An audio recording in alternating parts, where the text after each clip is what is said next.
Alright, ladies and gentlemen, back to the masonry storeroom. As you can see, I am entering into the masonry store. Oops, I'm getting out the masonry storeroom, closing my makeshift plywood door. It's not a secure door. Look, this is the lock right there. Wait, bam, that 5-gallon pail of I think sand or cement. Well, in this video we are going to make a steel and wood door for the masonry storeroom. What I have there is square bars, 1.5 by 1.5 bars. I am actually making the outer part of the door, and I cut each end at 45 degrees. I make sure it's squared.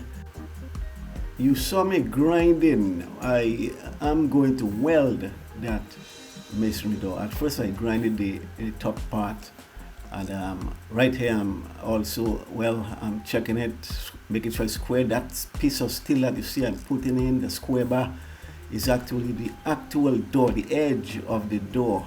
I'm cutting with my cutter right there at a 45-degree angle, and what I'm going to do is place those little, okay, you can see I put those, the inner part of the door, and I'm placing those little white strips right between there at 1/8, so the door will be able to be opened easily. I'm putting the lower part of the actual door. Again, it's a steel and wood door. I'm tacking the edges of it, making sure it is squared. When I measure it diagonally, it's supposed to have the exact measurements, and it's pretty close, almost perfect. Right there, I'm making sure I tack the edges. Eventually, I will I will weld it all the way through.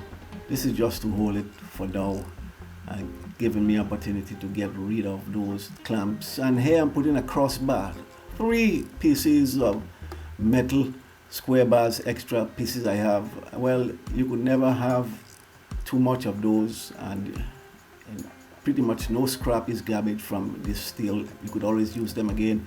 Well, this is temporary. That 3 piece of crossbar you see me put there, that's temporary. I will take them out eventually when I'm actually placing the frame in the entrance of the of the building, actually the storeroom. Okay, so I've done that. I welded. Now that inner part I'm lifting there, that's the frame, and the part that is on the welding table is the actual door itself. That's just the beginning of it. Now right here, I'm welding all the corners completely through, making sure that they are well secured, making sure that no water could enter within there. Oops, well, I have to cut that part because I have to put my lock right in there. Now, as you notice how I'm using this angle grinder, I'm cutting through. This is not the right way to do it, guys. No, you need the guard, and of course gloves will be fine, but hey, the objective for me here is just cutting and getting the job done, but it could be at a cost. So when you are using those things, be extra careful. Okay, this is my lock. It's a deadbolt. I eventually changed it from a deadbolt to a regular lock. Now here, what I'm doing, okay, to secure everything, making sure no water can go into the frame. I'm welding this here, those little pieces of flat bar, and then I will sand them down, grind them down. Okay, welding, it took me a while to learn it, self-learned. Originally, before YouTube, what I did, I bought a book and I pretty much read about it. I bought a welding machine from Harbor Freight. It lasted not even 2 weeks. I got rid of it. Eventually, I got a good one from locally, from right here at the Home Depot. I've had it for almost over 10 years, maybe 10, 11 years.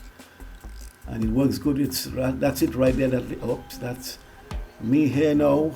I'm making sure everything is squared, and I'm putting 2 horizontal bars above and below of where the lock is going to be, because what happened, I did not want to put the wooden part all the way to the top, from the top of the door all the way down to the bottom of the door. So I wanted a little space there. That would and did make it stronger. Okay, this is where my lock is going. Of course, again, as I said, I changed it eventually. It was making it a little harder to get in the building. You needed the key all the time. And well, I put a regular lock on it. That's much easier. Okay, so I'm welding that little cross piece I put there that will accommodate in this case, the deadbolt. I'm making sure it's welded. Everything. Okay, that's one of my welds right there. And not the best, but I will tell you one thing, it will need about 15 to 20, maybe 40 horses, real horses, to separate that weld there. So I'm getting better in the welding.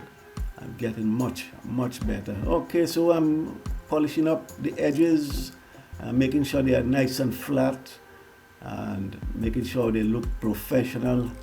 Now this is it. This is the door right there. The outer part of the door, and this part goes right between here like this. The frame goes where the plywood is. Okay, it will be closing like this. Yeah, perfect. And you can see the cross spaces. There are 3 of them. They will be coming out, but these 2 where my hands is there, those will be staying. This is the final work of that part. I'm not going to bore you with a lot of, just a couple minutes, about 7 minutes of this here. And well, the next one, I will be putting the actual frame to the entrance of the Masonry Storeroom. So this is it, guys, for now. Okay, guys, this is it. There is more to come. This is actually, I will put this 3 short videos. They are about 7 minutes, and it pretty much took 8 hours of footage, and I'm reducing that 8 hours of footage to about 21 minutes. So don't forget to subscribe, like, and press the notification bell. There will be more videos coming out. Again, Alan LeBlanc of the Masonry Storeroom. And one more thing, just get something done.